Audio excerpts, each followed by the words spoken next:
Recentemente tivemos na mídia a luta entre Jake Paul, que é um youtuber, com o veterano do boxer Mike Tyson. Aí fica aquele questionamento, será que essa luta realmente foi uma luta verdadeira, uma luta fake? Mas do ponto de vista médico, será que realmente compensa, por exemplo, para o Jake Paul, que é um youtuber já muito famoso e rico, ou mesmo para o nosso querido Whindersson Nunes, que também é um youtuber brasileiro muito rico, seguir nessa carreira do boxe? Bem, fica no vídeo hoje que vamos falar de encefalopatia traumática crônica.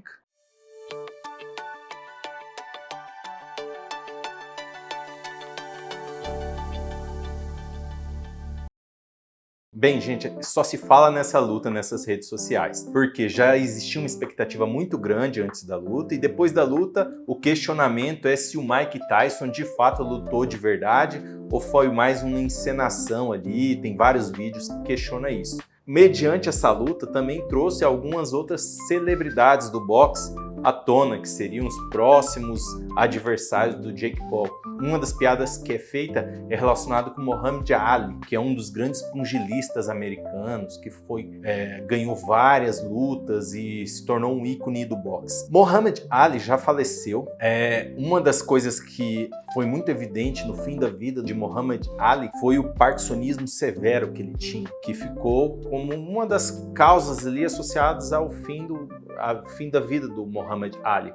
Ele tinha sinais de demência e de parkinsonismo severos. E, através do Muhammad Ali, se levantou o questionamento de uma doença que já era falada lá desde 1937, que é a demência do pugilista. O que é a demência do pugilista? Ou o termo foi mudado em 2005 para encefalopatia traumática crônica. Bem, nosso cérebro ele está literalmente solto dentro da cavidade craniana. Então, a nossa massa encefálica ela não tem nenhuma ancoragem dentro da caixa craniana. Então, dependendo do movimento que nós fazemos com o nosso crânio, o nosso cérebro ele se desloca gentilmente dentro do crânio e em volta dessa massa encefálica há um líquido que ajuda a proteger o nosso encéfalo, que é o líquor, que já falamos aqui no nosso canal, tem diversas funções, uma delas é proteção. Porém, lesões traumáticas, traumas de rápido impacto na nossa caixa craniana fazem um deslocamento muito rápido no nosso encéfalo dentro da caixa craniana que pode gerar traumas. Um dos traumas mais comuns que pode advir de uma lesão, de uma pancada, literalmente uma porrada no rosto, seria o deslocamento desse encéfalo e o trauma dele contra a caixa óssea, que chamamos de contusões por desaceleração. Ou seja, nosso cérebro se desloca rapidamente e aí ele se traumatiza contra o osso.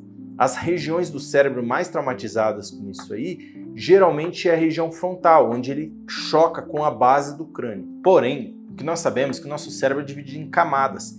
E essas camadas têm determinada predominância de células ou das partes das células. A exemplo, nosso córtex cerebral, que é a parte mais externa do nosso encéfalo, ali é rico em corpo de neurônios e células da glia. Essa região tem uma densidade um pouco maior do que a região da substância branca, que é a região um pouco abaixo, mais central do encéfalo. Então, essas diferenças de densidade que há entre as camadas do nosso cérebro faz com que nosso cérebro se desloque em velocidades diferentes a depender da movimentação. Então, o que acontece a alguns traumas é que com a desaceleração rápida da massa encefálica faz com que esses neurônios sofram o que chamamos de cisalhamento, ou seja, uma parte do neurônio se desloca mais rápido que a outra. Isso faz com que se arrancasse as fibras neurais no caminho que ela faz. E isso é um dos motivos do paciente desenvolver o padrão de lesão. Essa lesão, que em 2005 foi chamada de encefalopatia traumática crônica, ela não só aparece no boxe, ela aparece em diversos esportes que há traumas repetidos. E a consequência disso para o paciente é que no futuro, depois de anos sofrendo esses traumas repetidos no encéfalo, ele começa a desenvolver um quadro demencial. O que é um quadro demencial? Perda das funções cognitivas, então memória fica prejudicada, cálculo, planejamento, capacidade de conversar. Há também sinais extrapiramidais, que são movimentos involuntários, a exemplo tremores muito comuns, a exemplo Muhammad Ali, ele tinha um parkinsonismo severo, então tinha uma dificuldade muito grande de desenvolver o movimento, era aquele paciente que parecia que estava engessado, todo duro. Então esses sintomas eles vão se agravando com o tempo, mesmo naquelas pessoas que já pararam com o esporte de impacto, de trauma. Então, no caso do Muhammad Ali, quando ele se aposentou, ele não tinha sintoma algum. Ele não tinha sintomas de parkinsonismo, de sinais demenciais. Isso ele desenvolveu quando ele ficou mais velho. Por quê? Nosso cérebro vai perdendo as suas reservas neurais.